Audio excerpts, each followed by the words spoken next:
আগামী ফেব্রুয়ারিতে নির্বাচন হলে বাংলাদেশে অকল্পনীয় ঘটনা ঘটবে, নজিরবিহীন ঘটনা ঘটবে, যেটা কয়েকদিন আগে ডাকসুর সাবেক ভিপি, তাকে নিয়ে অনেক বিতর্ক আছে, কিন্তু গত 15 বছরের একমাত্র ছাত্র নেতা যিনি জাতীয় নেতা হয়েছেন, নুরুল হক নূর, তিনি বলেছেন ইতিহাসের সবচেয়ে সংঘাতময় নির্বাচন হবে আগামী নির্বাচন। আমি তার ব্যাখ্যায় বলেছি তাহলে নির্বাচনই হবে না, এটা স্থগিত হবে। প্রচার প্রচারণা শুরু হওয়ার পরেই যখন দেখবেন যে সংঘাত শুরু হয়ে গেছে, তখনই নির্বাচন স্থগিত হয়ে জরুরি অবস্থা জারি হবে। তো দর্শক, ফেব্রুয়ারিতে নির্বাচনের বিষয়ে বিএনপি ডক্টর ইউনূস সরকার গোপন সমঝোতা হয়েছে, আসন ভাগাভাগি, সিট ভাগাভাগি হয়েছে, এনসিপিরও একটা অংশ রাজি, এবং দেশ ফেব্রুয়ারি নির্বাচনের দিকে যাচ্ছে বলা হচ্ছে। যদিও জামাত অন্যদিকে বলছে যে তারা আন্দোলন করবে পিআর এর দাবিতে, চরমোনাই বলছে। কিন্তু একটা খবর ইন্ডিপেন্ডেন্ট টিভির, নির্বাচনে ব্যাপক সহিংসতার সংখ্যা রাজনীতিবিদদের, এর মানে রাজনীতিবিদদের ইঙ্গিত যে নির্বাচনে সহিংসতা হবে। আবারও সে ব্যাখ্যা দিব, নির্বাচনে সহিংসতার ইঙ্গিত মানে সে নির্বাচনই হবে না, সহিংসতা শুরু হলে নির্বাচন স্থগিত। আগামী নির্বাচনে ব্যাপক সহিংসতার শঙ্কা জানিয়েছেন বিভিন্ন রাজনৈতিক দলের নেতারা। মূলত আইন শৃঙ্খলা পরিস্থিতি ও আওয়ামী লীগ সমর্থকদের ঘিরেই তাদের এই উদ্বেগ। আইন শৃঙ্খলা পরিস্থিতির মুখ্য, আওয়ামী লীগের লোকজন তেমন কিছু করতে পারবে না, আর যদি করেও সেটাও তার জন্য দায়ী থাকবে বিএনপি এবং ইউনূস গোপন সমঝোতা। কারণ নির্বাচনটা যদি বিএনপি, জামাত, এনসিপি সহ সব রাজনৈতিক দলের ঐক্যমতের ভিত্তিতে একটা ইনক্লুসিভ ইলেকশন হয়, একতরফা না হয়, তাহলে আওয়ামী লীগ দাঁড়ালে সবাই মিলে পেটাবে, ওরা দাঁড়ানোর সাহসই পাবে। আর যদি এরকম হয় যে না, নির্বাচন হচ্ছে একতরফা, ইউনূস আসন ভাগাভাগি করে দিয়েছেন এনসিপি এবং বিএনপির মধ্যে, জামাত চরমোনাই ক্ষিপ্ত, তারাও আন্দোলন করছে, ওই সুযোগ আওয়ামী লীগ নেওয়ার চেষ্টা করবে। কিন্তু সবার কাছে গ্রহণযোগ্য একটা নির্বাচন, অংশগ্রহণমূলক নির্বাচন যদি হয়, সেখানে আওয়ামী লীগ কোনো সুযোগ নেওয়ার সাহস পাবে না, গ্রহণ পাবে না। আর পুলিশের যে অবস্থা, এটা স্বাভাবিক, এটাকে আমি অস্বাভাবিক বা সরকারের দুর্বলতা বলি না।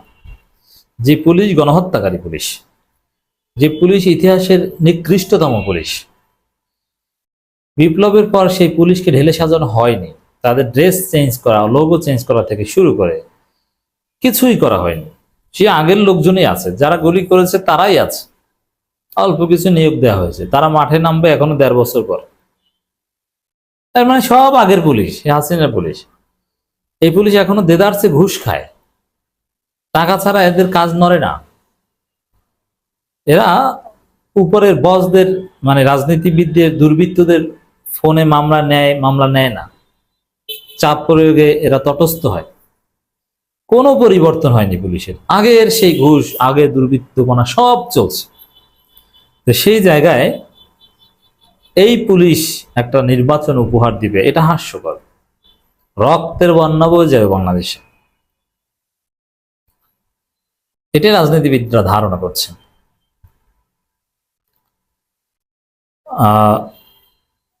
এখানে অনেকে বলছেন যে ঠিক আছে, আমরা নির্বাচন চাই না, কথা কিন্তু জামাত চরমোনাই কেউ বলছেন, তারা বলছে ঠিক আছে ফেব্রুয়ারিতে নির্বাচন হোক, কিন্তু আগে এটা মানতে হবে।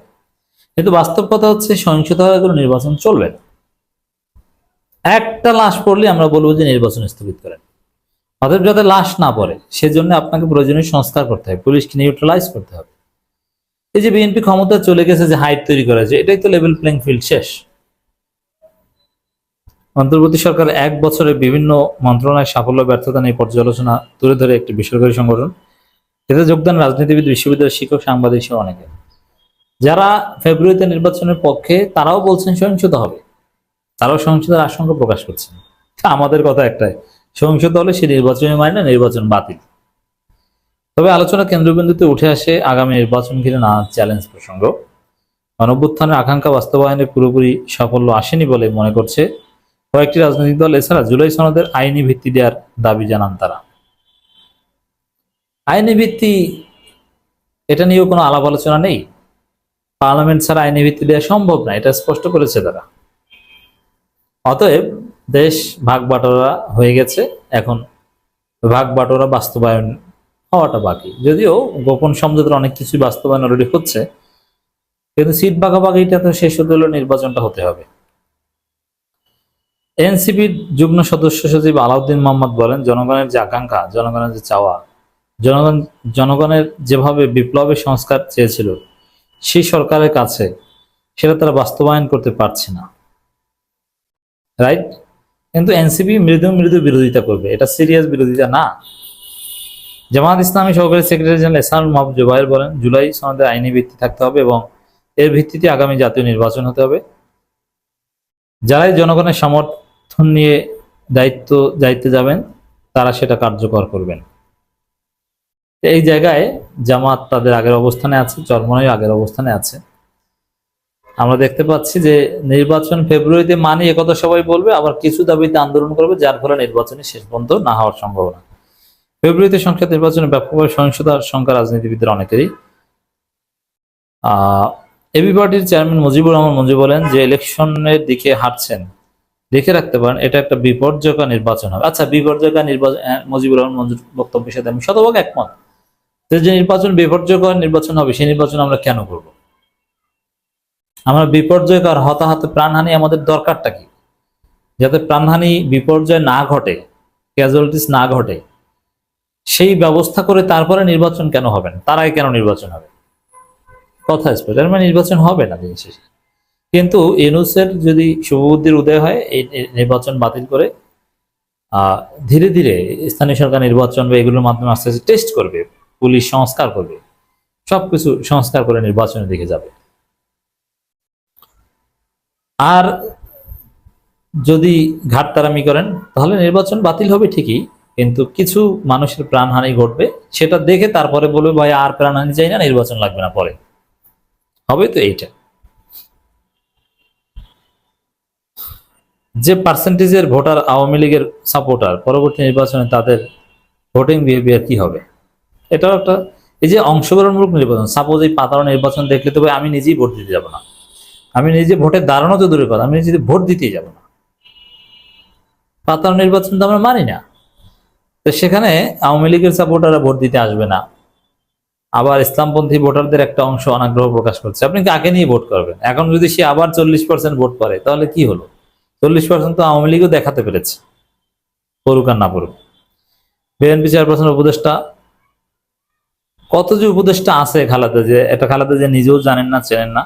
ডক্টর সুকমল বড়ুয়া বলেন, আমাদের একটা ভয়ঙ্কর অবস্থা তৈরি হচ্ছে, এই ভয়ঙ্কর অবস্থা থেকে আমরা কিভাবে, নির্বাচনটা কিন্তু এত সহজ নয়। বৈষম্য ভিত্তিক সমাজ যাতে গঠিত না হয় এজন্য নতুন একটা স্বপ্ন। এই যে এই কথা বিএনপি চেয়ারপারসন উপদেষ্টা বলছে, নির্বাচন কিন্তু এত সহজ নয়, দিল্লি অনেক দূর। অতএব দর্শক, নির্বাচন এত সহজ নয়, মারাত্মক সহিংসতার আশঙ্কা আমরা করছি, অকল্পনীয় ঘটনা ঘটতে পারে।